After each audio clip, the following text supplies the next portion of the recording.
What's up, everyone? My name is Demon God 3D, and welcome to 3 disturbing true summer camp horror stories. Now, this is Mr. Nightmare's recent stories. He came out with this about not a month ago, but a week ago. Sorry, my apologies. Look at the hand in the background with blood on the shit. Already, no! It's about to be crazy as fuck. So, without further ado, BAM! Let's get into this shit. Summer camp stories. Here we go.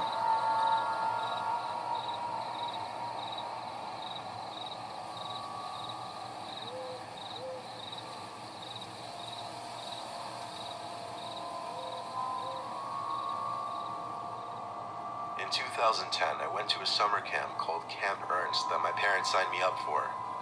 Thankfully, it was with my best friend Keith, so I wouldn't be going there not knowing anyone. The camp was for 2 weeks, and it was the typical setting you'd expect to see in those old summer camp horror movies like Sleepaway Camp. There were 2 big cabins where the girls and boys slept respectively. There was also a big lodge-type building with an activity center, dining hall, and other amenities, and then various other smaller buildings scattered throughout the camp. Keith and I stayed up later than all the other kids because we wanted to play on our Nintendo DS's together. It was reaching the deep hours of the night, past 2 a.m. We were still playing DS together. That's when the door to the cabin opened. Panicking, we both threw our DS's under the pillows and pretended to be asleep. Footsteps moved around the room, from Keith's bed over to my bed.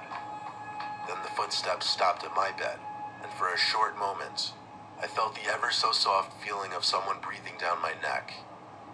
Then the footsteps moved away from my bed and back to the door, before the door shut. I looked over to Keith and said, "That was scary. Especially since whoever that was breathing down my neck." We went back to playing on our DS's. That's when I got a text message on my phone, which read, "Why are you two still up?"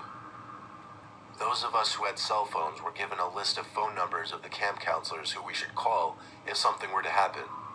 But that number didn't belong to any of the counselors. Not that I knew of, at least. I texted back saying, "Who is this?" They never responded, though. I told Keith, who didn't have a cell phone, and he was just as freaked out as I was. Obviously, it had to be a counselor, or so we thought. So we went back to playing on our DS's with the screen brightness all the way down. We both heard the back door to the cabin open. We looked at each other and once again threw our DS's under the pillows. There were no more footsteps, though. Suddenly, my phone vibrated. It was another text message from the same number. It said, "It's Counselor Tony. Come outside to the back of the cabin. I have something to say to you."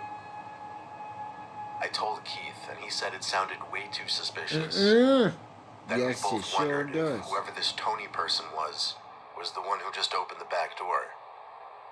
I got off the bed and took a few steps to the center of the room, where I could get a view down the hall to the back door.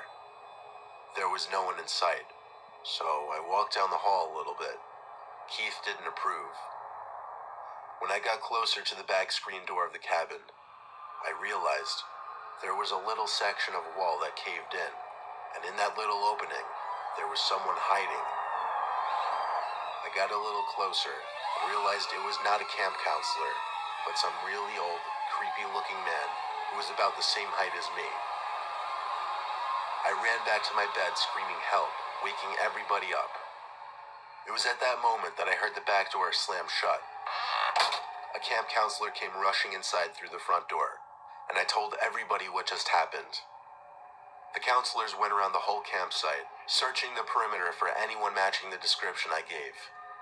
It was a big place surrounded by forest, though. It would be impossible to find someone. What still doesn't make sense to me is how that man got my phone number. My best guess would be he somehow found a list of phone numbers that the counselors had made. But how did he know who I was? I still dream about this experience every now and then. Alright, shit.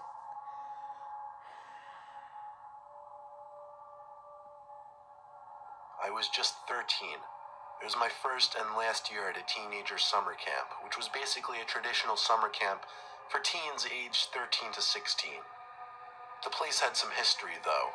An old woman who worked on the grounds died from reasons not disclosed to the public. The old woman was one of the former cafeteria workers, Miss Graham. Well, I'll keep this short. It was one of those nights that my brain just hated me and was basically telling me, "You're not getting any sleep tonight." I was rolling from side to side in an uncomfortable cot as everyone else was fast asleep. The full moon made for a bright night. Beams of light literally poured into the room from every window. I was so far from tired that I just felt defeated. I sat up and rubbed my eyes, and when I opened them again, I noticed the light from the window straight across from me was blocked by something. I gasped when I saw what was blocking the light. It was a person's head. It looked like an older woman with a red cap on. What the hell is this lady doing? I thought to myself. It didn't really hit me hard until I realized the woman was looking right at me, like her eyes were locked onto mine. When I saw this, I flipped on my side and pretended to be asleep. Or maybe I just wanted to hide under the covers like a baby. I gave it a minute before I dared look back at the window. She was gone. I breathed a sigh of relief. The room seemed darker now, though. Something wasn't right. I looked up to the window right above my cot, and 3 feet away from me, at most, there was the same older woman in a red cap, looking straight down at me. Once again, I covered myself with the blankets and cowered in fear. I don't know how long I stayed like that before I actually fell asleep, because the next thing I remember is going to one of the adults running the camp and telling them about the woman with the red cap. He looked at the 2 women who were also in his office, and they looked back at him with disturbed faces. One of the women said, "That's so creepy, that sounds exactly like Miss Graham." As she said that, my heart skipped a beat. To this day, I don't know if what I saw at that window was a real person, if it was in my head, or if by some off chance, maybe it was Miss Graham out there.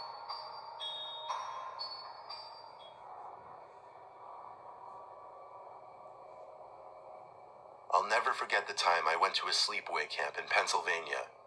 I was a little kid at the time, and I was very shy. Meeting all the other kids at the orientation on the first day was a scary experience for me.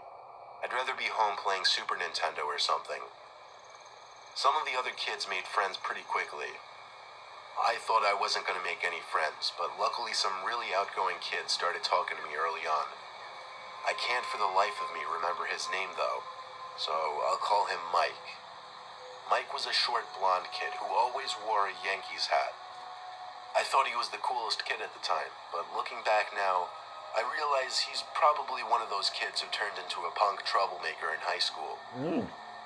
During the tour of the campgrounds the first day, Mike and I picked up on a lone bunk building that looked like it had been abandoned and unused for years.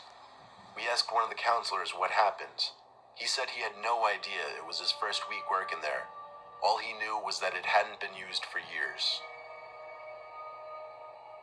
On the last night of camp, we were in our bunks. Everyone was getting ready to go to sleep.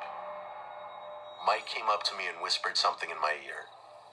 He wanted to sneak over to that abandoned bunk just for the fun of it and see what's inside. I wanted to seem cool to Mike since I, for whatever reason, looked up to him, so I agreed.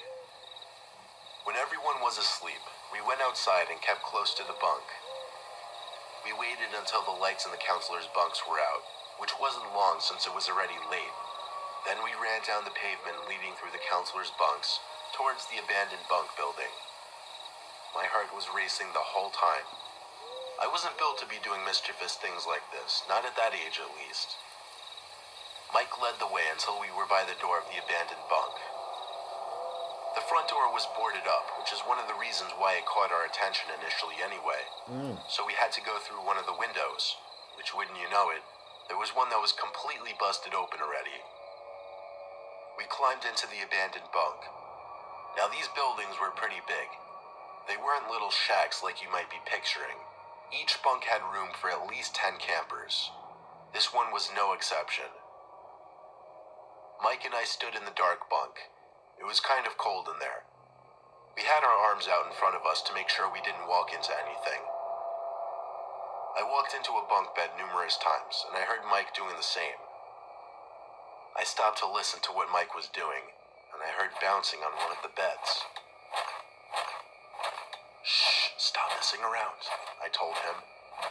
I assumed he was hopping up and down on one of the old bunk beds, but Mike's voice came from the complete opposite side of the room. As I remember, he said, "That's not me, I thought that was you."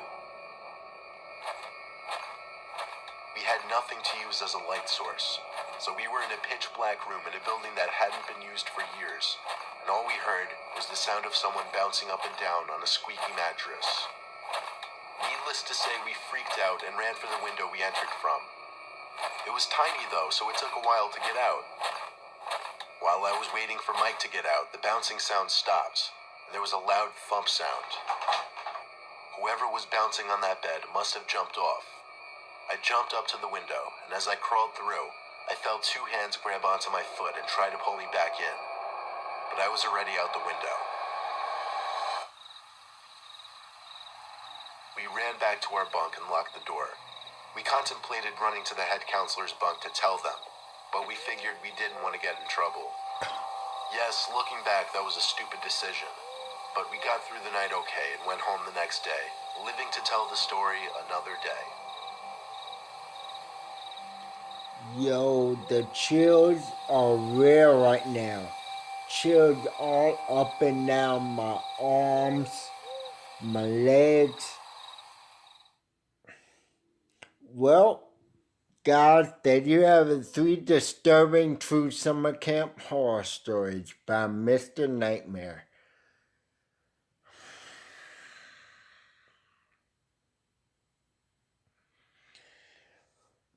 Well, yeah, the chill is real.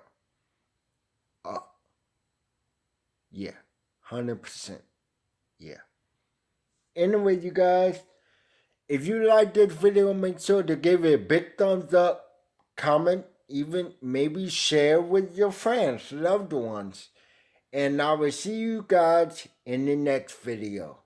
Peace.